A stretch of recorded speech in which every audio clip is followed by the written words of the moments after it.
2 दिन बाद तीसरे चरण की वोटिंग उत्तर प्रदेश में है और धुआंधार प्रचार के लिए उतरी हुई है बीजेपी नेता अपर्णा यादव। अपर्णा जी बहुत बहुत धन्यवाद रिपब्लिक भारत से बात करने के लिए। जी जी थैंक। अपर्णा जी, ये नई पहचान की आदत आपको हो गई है, बीजेपी नेता अपर्णा यादव? बिल्कुल हो गई है जी, और होनी भी चाहिए। गर्व के साथ मैं कह रही हूँ, मैं तो भारतीय जनता पार्टी ज्वाइन करी है मैंने जी। जहां मैं अभी यहाँ आ रही थी आपके सभा से पहले, बहुत सी जो महिलाएं थी वो आपको मिलने, आपको देखने आ रही थी, तो ये जो एक स्नेह और प्रेम मिल रहा है, इसके बारे में कुछ कहेंगी? मैंने देखिए हमेशा से काम किया है महिलाओं के लिए, बच्चों के लिए, बुज़ुर्गों के लिए, और मैंने ये सोच करके कभी नहीं किया था कि मुझे एक दिन शायद राजनीति में आना होगा। पर ठीक है, नेताजी का आशीर्वाद मिला था मुझे 2016 में, और ठीक है, बट उसका जो भी परिणाम रहा हो, पर जो है मुझे लगता है कि मेरे काम की जो पहचान और जो भारतीय जनता पार्टी में शीर्ष नेतृत्व ने मुझे जो भरोसा एक मुझ पे उन्होंने किया है, वही मैं पूर्ण निष्ठा के साथ कर रही हूँ। अच्छा अपर्णा जी, 2 चरण के चुनाव हो गए हैं और समाजवादी पार्टी कह रही है कि तीसरे चरण होते होते पूरी तरह से सुपड़ा साफ हो जाएगा बीजेपी। तो आप 10 मार्च को देखेंगे कि कौन आ रहा है। प्रचंड बहुमत के साथ भारतीय जनता पार्टी अपनी सरकार बनाने जा रही है। आज अपर्णा यादव खुलकर कहती है भैया नहीं बाबा आएंगे। महाराज जी तो हैं ही, क्योंकि हमारे पास मोदी जी का जो विजन है, सबका साथ, सबका विकास, सबका विश्वास, उसमें सब अपना प्रयास दे रहे हैं, एक वोट सबके तरफ से जी। अच्छा, करहल की जो सीट है वो बहुत हाई प्रोफाइल सीट है। अखिलेश यादव वहां से पर्चा जब भरे तब से समाजवादी पार्टी कह रही है कि एक तरफा ये लड़ाई है। आपको लग रहा है एसपी बघेल वहां टक्कर दे पाएंगे अखिलेश यादव को? नहीं, डेफिनेटली बघेल साहब का भी एक बहुत अच्छा नाम है, केंद्रीय नेतृत्व में रहे हैं वो, और वो कोई छोटे मोटे पॉलिटिशियन नहीं है। अपनी ज़मीन उन्होंने तैयार करी है, डिप्टी एसपी थे पहले, तो जो है उन्होंने भी बड़ा संघर्ष करके आगे बढ़े हैं। और भारतीय जनता पार्टी देखिए विकास की राजनीति करती है, और वो उसी सारे मुद्दों को लेकर के आगे चल रहे हैं जो करहल में कभी शायद निगलेक्ट हुए होंगे। तो definitely I think strong candidate हैं वो, और देखिए क्या स्ट्रॉन्ग कैंडिडेट हैं। जीत की बात आप नहीं कर रही हैं? देखिए मैं चाहती हूँ कि वो जीते, पर ये जनता पर, जनता जनार्दन होती है, जनता तय करेगी। तो देखिए क्या है परिणाम। मतलब करहल में फाइट टफ हो सकती है, आपको लग रहा है? करहल में फाइट टफ हो सकती है, नहीं हो सकती है, इस पे मैं कुछ नहीं टिप्पणी करूंगी, पर फाइट है वहाँ पे जी। फाइट है वहाँ पर। अच्छा मुझे ये बताइए कि आज योगी जी करहल में हैं, चुनावी प्रचार कर रहे हैं, और वो ये कह रहे थे कि देखिए जो एक रथ था उसके अंदर शिवपाल जी को भी बैठने की जगह नहीं मिली। तो ये जो एक तरह का परिवार पहले एक साथ था, अब सिर्फ परिवार एक व्यक्ति हो गया अखिलेश यादव। देखिए मैं स्वयं कुछ नहीं बोल रही हूँ उनके लिए, मेरे लिए उन्होंने हमेशा प्रोत्साहित किया है मुझे। मैं जहाँ तक चाचा जी की बात कर रही हूँ अभी इस समय, उन्होंने हमेशा मुझे प्रोत्साहन दिया है, हमेशा एक बड़े का फ़र्ज़ अदा किया है। और जिस तरह से उन्होंने खुद अपने वक्तव्य में कहा कि पहले मैंने, ये चाचा जी के, शिवपाल जी के खुद के वर्ड्स थे कि पहले मैंने 100 सीटें मांगी, फिर उन्होंने कहा कि मैंने 65 कहा, फिर मैंने कहा 45, फिर उनको 1 मिली। तो डेफिनेटली उनको जो है साइज डाउन किया गया। अब वो उनके मन में क्या दुख है, क्या वेदना है, ये तो वही बता सकते हैं, पर बाहर से जो दिख रहा है वो सभी के लिए उन्होंने ही अपने वक्तव्य में ये कहा था। ये अपर्णा यादव के नहीं, ये चाचा जी के शब्द है, शिवपाल जी के शब्द है। तो क्या वजह लग रही है आपको, फिर क्यों जाना पड़ा साथ में? अब ये मुझे नहीं पता, ये उनका देखिए निजी डिसीजंस होते हैं। स्वतंत्र भारत में हर व्यक्ति स्वतंत्र है, अपना फंडामेंटल राइट इस्तेमाल किया उन्होंने। He has a free will, he is a free man, he can decide what he wants to do and what is good for him. Mulayam Singh ji को, नेताजी को उतरना पड़ा प्रचार में। नेताजी उतर गए प्रचार में, ये बहुत बड़ी बात है, मुझे खुशी है। और वो बहुत आदरणीय हैं, हमारे लिए सम्मानित हैं, मेरे ससुर जी हैं, और प्रचार में आ गए, ठीक बात है। अच्छा जब मैं करहल गई थी, मैं इटावा, एटा, इन सब जगह घूम कर, क्योंकि रिपब्लिक भारत की बस चल रही है, तो वहाँ पर आपको भी बहुत बहुत प्रेम से आपके बारे में बात करते हैं, हमेशा कहते हैं हमारी बहू हैं। तो आपको तो अब दोनों तरफ से प्यार मिल रहा है। देखिए मैं परिवार से कभी विमुख नहीं हूँ, और मैंने जो काम किया है अपना, मैंने बहुत ही निस्वार्थ भाव से काम किया है। आप एक वरिष्ठ पत्रकार हैं, आपको खुद भी पता है, I have always believed that you should work and we always receive what to give। तो हमें कोई भी काम ये सोच करके नहीं करना चाहिए कि इसका फल क्या होगा। श्री कृष्ण ने गीता ने कहा कि अर्जुन तुम कर्म करो, फल की इच्छा मत करो। तो उसी प्रकार से मैं भी ये सोचती हूँ कि कर्म करती रहूँ अपना, फल की इच्छा ना करूँ। अभी आप सभा को संबोधित कर रही थी, मैं सुन रही थी, आपने कहा कि परिवार के साथ हूँ लेकिन परिवारवादी राजनीति के साथ नहीं हूँ। जी बिल्कुल, मैं राष्ट्रवादी राजनीति के साथ हूँ और राष्ट्रवाद की वजह से मैंने भारतीय जनता पार्टी ज्वाइन करी है। मैं राष्ट्रवादी, राष्ट्र चेतना के लिए, राष्ट्र संकल्प के लिए काम करूँगी और मैंने अपना जीवन इसी के लिए संकल्पित किया है।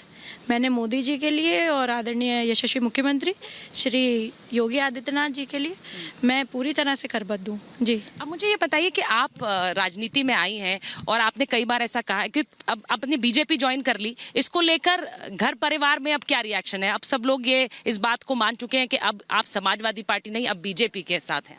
मैं तो जो हमारे प्रदेश के मुख्यमंत्री जी हैं और जो उनका एक विजन है कि यतो धर्म ततो जय, तो मैं धर्म के साथ हूँ। मैं मोदी जी की तब तारीफ करती थी जब प्रदेश में समाजवादी पार्टी की सरकार थी और तब उस समय कोई पसंद नहीं करता था कि मोदी जी की तारीफ होए। अपर्णा यादव ने आदरणीय प्रधानमंत्री की स्वच्छ भारत मिशन हो, चाहे उज्ज्वला योजना हो, चाहे कई तमाम जो उनकी पॉलिसीज़ केंद्रीय चल रही थी, तब मैंने ये बातें कहीं, चाहे 370 हो, चाहे 3 तलाक हो। देखिए उनकी जो एक विजन है वो सबका साथ, सबका विकास, सबका विश्वास, वो ऐसे ही नहीं कहते, वो इस बात को जीते हैं मोदी जी। और ये मूल मंत्र, चाहे अभी आदरणीय अमित शाह जी ने जब संकल्प पत्र की भी घोषणा करी तो यू कैन रीड कि कितनी उसमें जो मौलिक सुविधाएं होनी चाहिए वो उन्होंने मेंशन करी है। और क्योंकि केंद्र में भारतीय जनता पार्टी है, संयोग से उत्तर प्रदेश में भी भारतीय जनता पार्टी है, तो ये बड़ी सौभाग्य की बात है कि ये सारी व्यवस्थित तरीके से स्कीमें चली और लोग लाभान्वित हुए। ना इसमें जाति देखी गई, ना धर्म देखा गया। कितनी मैं अभी 5-6 जिलों में अभी अपना प्रवास करके आई हूँ और सबके लिए मैं वोट मांगने का मैंने काम किया है, प्रचार का काम किया भारतीय जनता पार्टी के लिए। मैं स्वयं अपनी बात बता रही हूँ कि प्रधानमंत्री आवास योजना मुस्लिम लोगों को भी मिली है, तो ये मुस्लिम तुष्टिकरण की राजनीति क्यों विपक्ष कर रहा है? तो सारे लोगों के लिए काम किया है आदरणीय प्रधानमंत्री ने और मुझे गर्व है कि वो आज हमारे देश के गौरव हैं। पूरे विश्व पे अगर भारत छाया है तो वो प्रधानमंत्री नरेंद्र मोदी जी की वजह से छा गया है।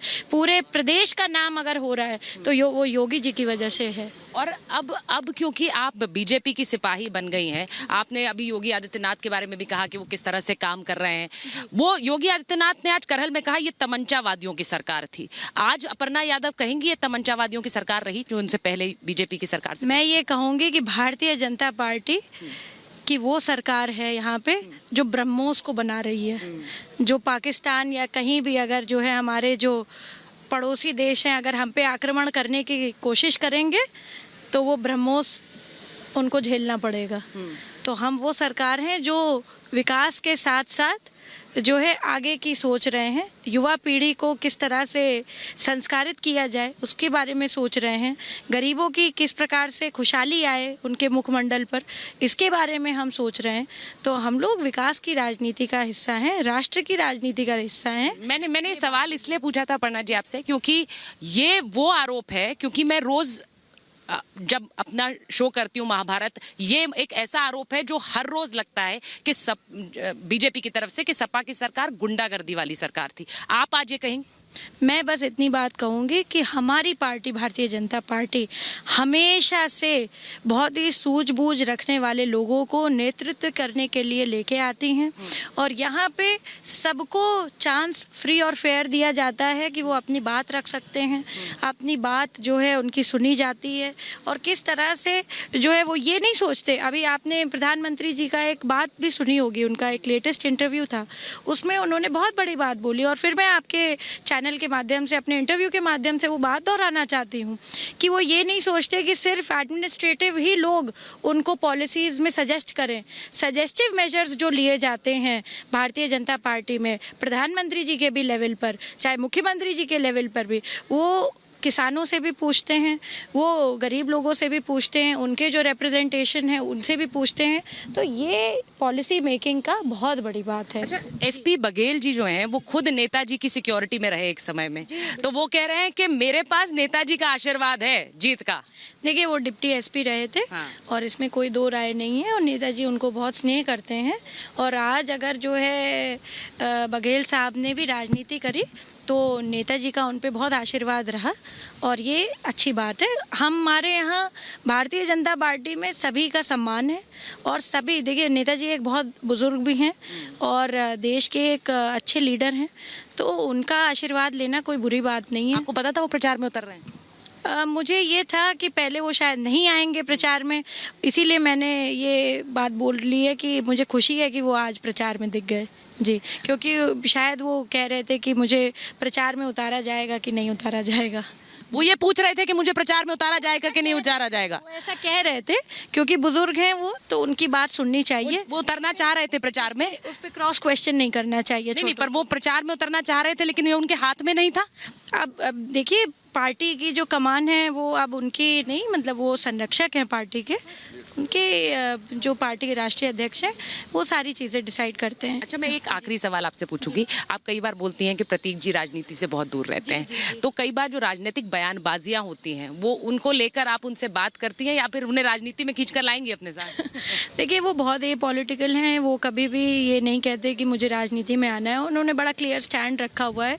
डेफिनेटली जब भी अगर उनका मन होगा या वो अपना पूर्णतः मन सुनिश्चित करेंगे तो वो वेलकम है राजनीति में, कोई इस तरीके की बात नहीं है।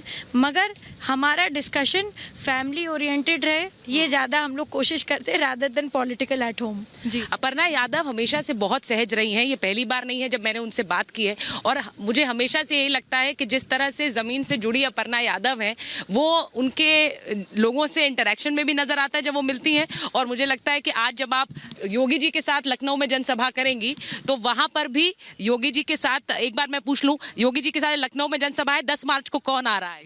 आदरणीय योगी आदित्यनाथ जी, भारतीय जनता पार्टी। जी, अपर्णा जी, बहुत बहुत धन्यवाद हमें समय देने के लिए। और अब आपका, मुझे पता है प्रचार का समय है, बहुत कम समय बचा है तीसरे चरण के लिए। बहुत बहुत धन्यवाद आपका। Thank you.